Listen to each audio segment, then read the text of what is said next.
வன்மத்தை கக்குறமா முன்னாடி ஒரு வாளிய வச்சிருந்தோம் ரெம்பி வலிஞ்சிருக்கும். மனுஷன் வன்மத்தை பூரா கக்கி தெளிச்சுட்டாருங்க. நாங்கள் மண்ணண்டை விளக்கில் அப்படியே கண்ணில் என்ன கொடுமைங்க இதெல்லாம். அந்த ஆழத்துல பிறந்து எங்க அப்பாவும் தான் மண்ணெண்ணெய் விளக்குல படிச்சாரு. எங்க அப்பா என்ன ஜென்ரேட்டர்ல வச்சா படிச்சாரு? நீங்க இருக்கும்போது மண்ணெண்ணெய் விளக்கு தாங்க இருந்தது. மண்ணெண்ணெய் விளக்குல படிச்ச எத்தனையோ பேர் இந்த மண்ணை ஆண்டிருக்காங்க. அதை மறந்துடாதீங்க. எவ்வளவு திறமசாலிகளை உருவாக்கின நாடு நம்ம நாடு. நீங்க மண்ணெண்ணெய் விளக்குல படிச்சீங்க. என் தம்பிங்க இன்னைக்கு வசதியா இருந்தா உட்காந்து படிச்சுக்கிட்டு இருக்காங்கல்ல பிஎஸ்என்ஏ காலேஜ்ல.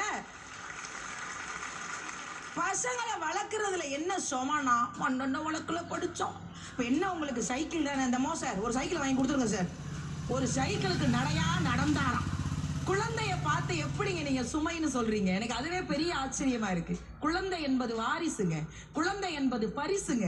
குழந்தை இல்லைன்னா அந்த வீட்டுல எப்படிங்க நமக்கு சந்தோஷமா இருக்க முடியும்? நீங்க நிறைய பெரியவங்க இருக்கீங்க, குட்டி பசங்க தம்பி தங்கச்சிங்க இருக்கீங்க.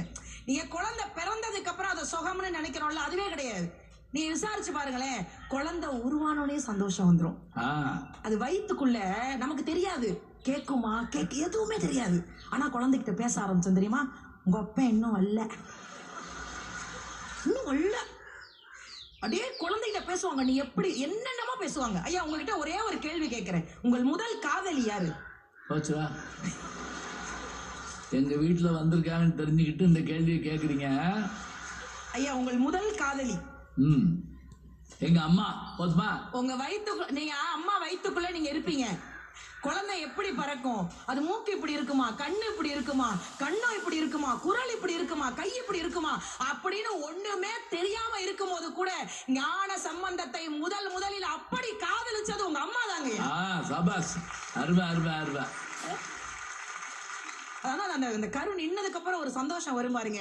1ஆம் மாதம் உதிரம் நின்று, 2ஆம் மாதம் இதுவன் அறிந்து, 3ஆம் மாதம் முகமது வெளுத்து, 4ஆம் மாதம் மாங்காய் தின்று, 5ஆம் மாதம் சாம்பல் தின்று, 6ஆம் மாதம் வாந்தி எடுத்து, 7ஆம் மாதம் இடையது மெலிந்து, 8ஆம் மாதம் நடையது தளர்ந்து, 9ஆவது மாதம் சிலர் முன் அழுது, 10ஆம் மாதம் பலர் முன் அழுது, நீ அம்மா என்று ஒற்றை வார்த்தை சொல்வதற்கு 1000 முறை அம்மா அம்மா அம்மா அம்மா அம்மான்னு கத்துறவங்க அம்மா. அந்த அம்மா ஏன் அவ்வளவு கத்தணும்? அதான் சுமையாச்சே. பிள்ளை பத்துக்காம இருக்கலாம்ல சார். கையை அறுக்கும் போது வலிக்கும்னு தெரியும், ஆனா சாமி கிட்ட போய் சீக்கிரமா போய் எனக்கு வலியை கொடுக்கணும்னு இறைவன்கிட்ட பிரார்த்தனை பண்ணுவா சார். எவ்வளவு பெரிய சந்தோஷம். இதை எப்படிங்க நீங்க சுமைன்னு சொல்றீங்க? இது பெரிய சுகங்க. நீங்க ஆஸ்பத்திரியில போய் பிரசவ அறைய ஈஸியா கண்டுபிடிச்சிடலாம். ஏன் தெரியுமா? அங்க சத்தம் எந்நேரமும் கேட்டுக்கிட்டு இருக்கும். உள்ள அம்மா வலியில கத்துவா, வெளியில ஆம்பளை வலி தெரியாம கத்துவான். அதை விடங்க இன்னைக்கு நம்ம தமிழ்நாட்டில் ஒரு பெரிய சந்தோஷம் தெரியுமா? அப்பா மது பழக்கத்துல ஆளாயிருப்பாரு.